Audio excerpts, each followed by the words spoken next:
Welcome back to FBN Live. I'm Tracy Burns. The Dow's down 165 points right now. We were talking earlier about what's going on. Europe's stress tests were, well, useless. Futures were down this morning when we started. We knew the market was going to be down coming in. We don't have a solution to our debt talks right now. As Elizabeth McDonald just reported, Moody's basically saying, we don't believe you guys can do it. We don't believe you guys can come up with a plan that could fix this problem. That's pretty bad. Granted, let me just give you a big old caveat here. Moody's and S&P missed the boat completely during the financial crisis. I mean, they were like so late to the party, downgrading credit default swaps, banks, you name it. They were nowhere to be found. So I do think, and many people do think, that this is a little bit of like, let's cover our you-know-what so that we don't miss this boat too. So they could be a little overzealous on this. Nevertheless, a threat is a threat is a threat. Okay, but as always on this show, we love talking to entrepreneurs who get it done, even though the government is, well, screwed up. Marcel Fairbairn is with us right now down in Orlando, president and founder of LED Source. Marcel, thanks for being with us. Thank you. Okay, so before we dive in to your state of the state, tell everyone what LED Source is. Certainly, LED Source is a company based in South Florida who is in the business of bringing LED lighting technology and LED lighting savings to the masses, basically. We founded the company on commercial clients primarily. We do break into residential, and we're actually in the process of developing a residential business model as well in our franchise system. But we focus primarily on commercial clients who are able to generate huge savings, very rapid paybacks, very strong ROIs on replacing general lighting products with LED. Okay. So just so people, I want people to understand your background a little bit, though, because you do LED lighting for entertainment and architectural and, retrofit markets, and you just said that you're Correct. Moving into the housing market. But, so you were in a band, right? You were like a heavy metal rock band.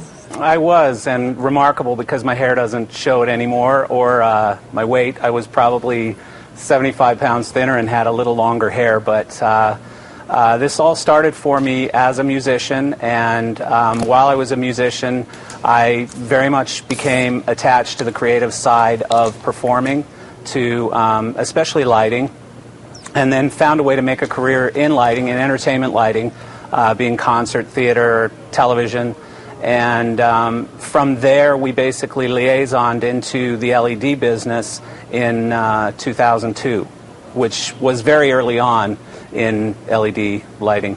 It was early on. I find the transition so interesting, though, because you go from being in a band to making a career, basically, out of lighting this stuff. And I will tell you, I'm a novice here in TV land, but I've learned so much over the years how important lighting is. And, above Right. my head, there's, probably 100 or whatever, not that many, but 50 different, light bulbs, and that could be shooting at different things at different times. And Right. so you learn. I learned. I didn't know. So that part to me is amazing. And then you dive into this. And you could have actually just said that I went from being a musician to starting a career, because I really wasn't making any money as a musician, and that's really what drove my change to look for a career. So it was really a natural to move into lighting, and again from there into LED lighting, which really at this point is becoming the future very rapidly. So it is, but it wasn't in 2002. What made you do that back then? Because really, you took a risk. Well, and I'd like to say that I was a genius, but really we saw an opportunity primarily to bring LED lighting technology to those same entertainment and architectural clients who were buying these products through sources that didn't necessarily have the expertise or the background to be able to really lead them to the answers. They all knew, we really should be using LED technology on our projects, but we don't really know how to go about it. And that's kind of what became our position. Is we became the experts in LED lighting, and we helped our clients, and still do today, find solutions. And we help them to now those solutions really are more driven by operational costs. We reduce their operating costs in their businesses by reducing electricity up to 80 or 90% in many cases, and getting them paybacks inside a year usually. Wow, 80 to 90%. So who gets the biggest bang for their buck through this whole thing? I mean, is it retrofit? Is it brand new architecture? Who benefits the most? Yes, actually, all of them, for different reasons. In entertainment and architecture, it's usually a maintenance issue. These people want lights that they don't have to put a lot of effort into, because LEDs inherently last for many, many years without any kind of maintenance. They don't produce heat. It really is the perfect light source from a maintenance standpoint. They don't break. And the winners on the retrofit side really are the people who use lights the most. So parking garages, hotels, hospitals, schools. People who have lights on for 24 hours a day are going to see paybacks on their investment in LED lighting, usually inside 7 or 8 months. So and there's not many products in the world, let alone something that is green, that the government really wants you to use, that the government has issued mandates or laws to ban other types of lighting products. So you have to make a change anyways. But LED just becomes the natural change to make, because there are no toxins, there isn't mercury in LEDs, as compared to other options out there. It really is the perfect light source. So now, you guys are a franchisor, though? What does that mean? You franchise your services?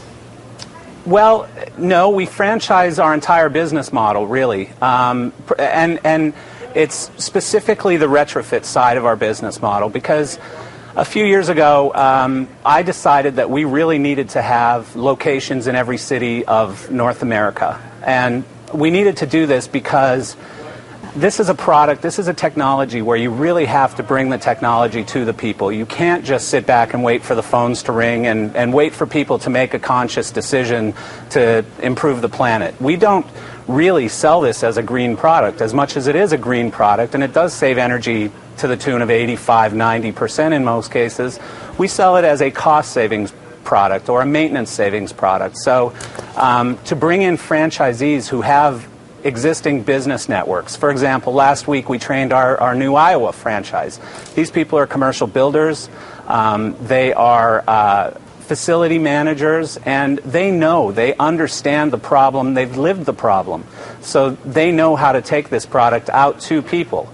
And so through our franchise system, I felt very strongly that I had to have people with skin in the game, not just managers that I was hiring to go out and spread the word about this technology. So we're bringing in owners all over the country, professional owners who have business networks of people. We'll probably have 150 pro franchises, and then maybe another 400 or 500 residential home team franchises. If I'm interested in franchising, how do I find you? Well, you would probably start on our website, ledsource.com.